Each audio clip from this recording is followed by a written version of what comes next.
Salut les potes, c'est ProPsycho, j'espère que vous allez bien. On se retrouve aujourd'hui pour une nouvelle vidéo et aujourd'hui on se retrouve pour le chapitre 17 de Boruto. Alors tout d'abord, merci à toi Xenokun de m'avoir fourni du coup le lien pour pouvoir lire le scan en français. Franchement, merci beaucoup. Du coup, grâce à toi, je peux faire une review de ce scan parce que jusqu'à présent, je ne l'avais qu'en anglais. Et oui, le japonais est traduit en anglais puis ensuite de l'anglais au français. Et moi et l'anglais, ça fait 12. Concrètement, j'ai des notions, mais j'ai pas de là à pouvoir traduire un scan complet. Et grâce à toi, j'ai pu le lire en français. Du coup, aujourd'hui, je fais une review grâce à toi. Merci encore. Du coup, on va parler du chapitre 17 nommé Ao. Et justement, on va pouvoir en parler un petit peu plus loin dans la review de ce chapitre. Donc au début de ce chapitre, on revoit du coup Konohamaru qui est qui ouvre le contenant de ce coffre. Enfin, le contenant était ouvert et il découvre en fait finalement un espèce de tombeau ou un contenant qui était ouvert avec une petite trappe. Et il ouvre cette trappe et il y voit finalement des espèces de ports USB. Et oui, la technologie est vraiment très présente dans Boruto. J'arrêtais pas de le dire dans les animes, mais on le voit d'autant plus dans les chapitres. Et du coup, il a un espèce de rouleau de parchemin de stockage et il le met dedans en espérant récupérer des données. Mais pendant ce temps-là, à l'extérieur, son compagnon qui était avec lui se fait attaquer. Konohamaru, quand il sort, il dit « Mais qu'est-ce que c'est que ça ?» Il dit pas « Mais qui est-ce ?» Il dit « Qu'est-ce que c'est que ça ?» À mon avis, c'est quelqu'un et à la fois quelque chose en même temps. Et justement, on va en apprendre encore plus dans cet épisode. Enfin, dans cette review. Du coup, je dis épisode. Dans cette review. Et du coup, c'était assez intéressant parce que c'est le terme qu'il a utilisé, c'est « Qu'est-ce que c'est que ça ?» et non « Qui est-ce ?» Du coup, en parallèle de ça, on voit Boruto qui est dans le bureau du Hokage avec Mitsuki, etc. Il y a Shikamaru également. Et il y a Sasuke qui arrive. Sasuke dit directement qu'il y a, à l'heure actuelle, dans l'ombre, quelque chose qui se prépare, des êtres qui peuvent être aussi puissants que les Otsutsuki. Et oui, on l'a vu dans les chapitres précédents, pour ceux qui ont lu les derniers chapitres, il y a une organisation nommée Kara qui étudie les sceaux à l'heure actuelle, les sceaux que Boruto a dans la main, et d'ailleurs Naruto le redit bien que c'est le sceau que Momoshiki a marqué sur Boruto, et c'est à peu près le même type de sceau. Donc il y a effectivement une organisation, potentiellement, qui peuvent acquérir du pouvoir et être aussi puissants que Momoshiki, ce qui serait franchement très très chaud pour eux, parce que si des personnes peuvent acquérir ce pouvoir, imaginez un peu le bordel. Quand on voit les dégâts à lui seul que Momoshiki et Kinshiki ont pu faire, à eux seuls, imaginez un petit peu si toute une organisation possédait ces pouvoirs-là. Ça serait l'anarchie, ça serait compliqué de les stopper, très difficile. Et Boruto, du coup Naruto et Sasuke ne seraient pas suffisants pour pouvoir tous les arrêter. Donc c'est pour ça qu'ils veulent essayer d'avoir plus d'informations là-dessus. Celui qui leur a fourni ces informations-là ont juste entendu dire qu'il s'appelait Kara. Jusqu'à présent, on n'en avait pas entendu parler, hormis dans les 2-3 derniers chapitres, et c'est là justement qu'on se dit que l'histoire de Boruto commence vraiment. Il y a eu plein de choses également lors de cette conversation. Il y a eu également le fait que Mitsuki a fait vite le rapprochement entre la marque de Boruto et cette organisation, le fait que Shikamaru a soulevé également que cette organisation pouvait être liée directement, c'est-à-dire avoir des liens directs avec les Otsutsuki, ce que je pense fortement, et surtout, également le fait qu'ils étudient en fait via Katasuke, qui avait déjà étudié en fait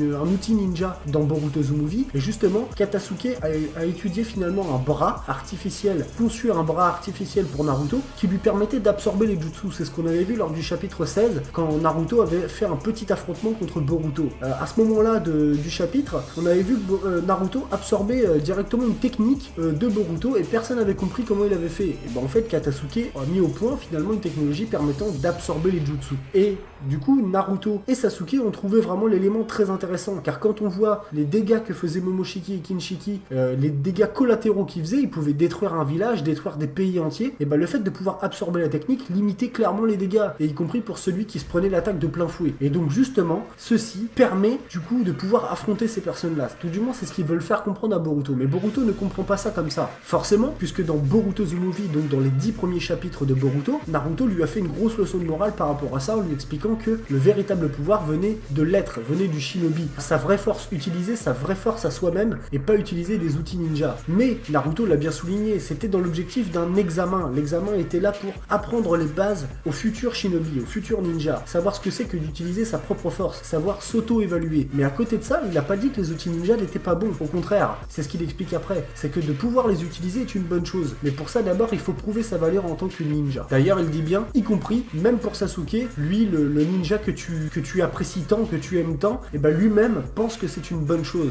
d'utiliser ça. Mais lui, Boruto n'est pas d'accord. Il a du mal en fait à faire la différence entre les deux. Il associe ninja et outils ninja, il les associe ensemble quand il voit Naruto utiliser ça, alors que pourtant c'est pas le cas. Naruto veut lui faire bien comprendre la différence entre les deux. Un ninja reste un ninja avec sa propre force, mais il peut utiliser des outils qui peuvent l'aider à justement pouvoir contrer des adversaires aussi puissants que par exemple Momoshiki. Boruto ne comprend pas, et en plus plus de ça, Naruto lui confie une mission, c'est d'accompagner Katasuke dans un pays, donc à Ryutan, je sais pas trop comment on dit, mais bref, vous m'avez compris. Il demande en fait à Boruto et son équipe d'accompagner du coup justement Katasuke pour aller au centre de développement et essayer d'étudier justement les résultats qu'il a pu obtenir grâce au combat qu'il a fait contre Boruto. Et Boruto lui dit t'as qu'à demander à quelqu'un d'autre, et il s'en va. Et tout le monde espère un petit peu que Boruto va comprendre. Mitsuki va se charger du coup justement de persuader Boruto d'accompagner Kusarada et lui-même dans cette mission, parce que c'est une mission officielle de ninja qui lui a été donnée. Et justement c'est ce que Mitsuki lui dit. Il lui dit voilà, Sarada veut devenir Hokage, tu veux être son bras droit, celui qui la protège. Donc la laisse pas partir en mission toute seule sans la protéger. Et également, le bras de Naruto est étudié justement pour limiter les dommages qu'il peut y avoir sur le village, c'est-à-dire sur ta mère et ta petite sœur. Et c'est comme ça en fait qu'il a persuadé un petit peu Boruto. En même temps, Boruto lui a dit non mais j'ai compris, je suis un shinobi et j'ai une mission à accomplir, je ne vais pas refuser cette mission par caprice. Et là on voit que Boruto commence à grandir. Du coup on voit peu de temps après justement Boruto, Mitsuki, Sarada et Katasuke dans un wagon qui vont en direction de Ryutan, là je sais pas trop comment on appelle ça, cette ville. J'aimerais bien l'entendre une fois pour pouvoir le redire. Ils vont en direction de cette ville du coup dans le wagon, ils essayent de trouver une place et justement à un moment il y a du coup Katasuke qui demande à quelqu'un de s'asseoir, et en fait la personne à qui il demande c'est Ao justement. Ao, pour ceux qui ne savent pas qui c'est et qui se demandent surtout comment ça se fait qu'il est encore en vie, Ao était le bras droit de la 5e Mizukage, donc de Dame Mei. Il était son bras droit, il était pendant la 4ème grande guerre ninja au quartier général en compagnie de Shikamaru et du père de Ino. C'était lui qui distribue les informations sur le champ de bataille, et il s'est pris une grosse bombe bijou justement de la part de Jubi. Oui, ça fait bijou, Jubi, mais du coup Jubi a envoyé une grosse bombe bijou en direction du coup du quartier général. C'est du coup Madara et Obito qui voulaient détruire le quartier général pour justement que les têtes pensantes de l'alliance Shinobi meurent, et du coup tout le monde pensait qu'ils étaient morts parce qu'effectivement ils nous ont été un petit peu présentés comme morts. Et d'ailleurs c'est à se demander si du coup Shikamaru et le père de Ino sont peut-être encore en vie. En tout cas lui, Ao, a réussi à survivre à cette attaque, tout du moins il y a laissé quand même un bras et une jambe. Croyez-moi que si demain vous perdez un bras et une jambe, vous mourrez, il y a très forte chance que vous mourrez, et à mon avis Ao a été sauvé par quelque chose ou par quelqu'un, mais je garde ça du coup pour une autre vidéo. Ao commence à raconter une petite histoire du coup à Boruto, son histoire à lui, qu'il vient effectivement du village de Kiri, et du coup Boruto lui dit tu viens du village de Kiri, ça tombe bien, on a fait notre voyage scolaire là-bas, c'est un super village. Pour lui Kiri c'est brouillard de sang, etc. Du coup c'est vrai que ça lui apparaît un petit peu bizarre, mais en tout cas il a voulu faire passer un message à Boruto en lui disant qu'il fallait qu'il fasse attention, qu'il est en mission. À un moment en fait Katasuke était en train de resserrer le bras de Ao. Ao a pris le tournevis et l'a mis sous la gorge de Boruto en lui faisant comprendre qu'il fallait qu'il soit vraiment très vigilant. Grâce à Katasuke, il peut vivre à peu près normalement, c'est-à-dire qu'il a un bras, il peut marcher, il peut vivre à peu près correctement comme tout le monde. Boruto doit un petit peu respecter le travail de Katasuke et que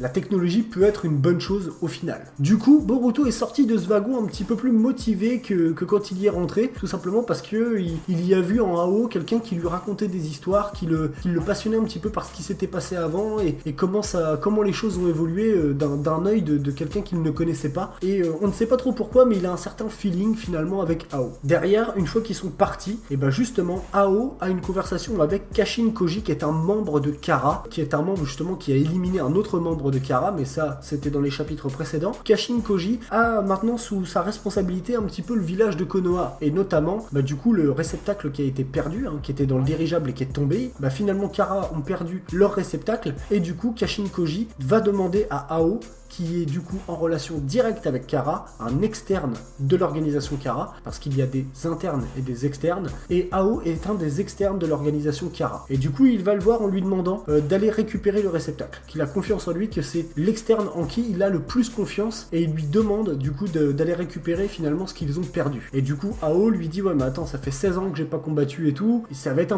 risque d'être un peu compliqué. Kashin Koji lui dit en dessous de mes pieds, il y a une malle avec des armes, hésite pas à t'en servir. J'ai confiance en toi, tu as plongé dans un genjutsu Katasuke, ce qui nous a permis du coup justement de récupérer des informations. En gros, le rôle de Ao a été vraiment très important pour l'organisation Kara, et c'est pour ça que Kashin Koji a confiance finalement en Ao. C'est là où on a du mal finalement à se placer par rapport à Ao. Est-ce qu'il est gentil? Est-ce qu'il est pas gentil? Avant il l'était, maintenant on ne sait pas. Et également, il a un bandeau noir, ou tout du moins une espèce un truc noir qui protège tout son côté gauche ou droit de son crâne, parce qu'il faut savoir qu'en fait Ao avant possédait un Byakugan. un Byakugan bien sûr qui ne lui appartenait pas. Mais dans l'époque de Naruto, comme je l'avais déjà dit, les vols de technique et les vols d'yeux étaient permanents. On essayait de récupérer les Uchiwa pour leur voler leurs yeux. Et bah justement, on pourrait très bien se demander où est l'œil du coup maintenant de Ao, puisque Ao possédait un Byakugan. L'épisode s'arrête, le chapitre, j'ai tellement l'habitude de dire épisode, le chapitre s'arrête comme ça. Donc je vous ai fait un petit résumé du coup de ce chapitre qui était franchement très intéressant. Vraiment là, les 3 derniers chapitres de Boruto sont vraiment géniaux. Je vous invite vraiment du coup à suivre les chapitres en parallèle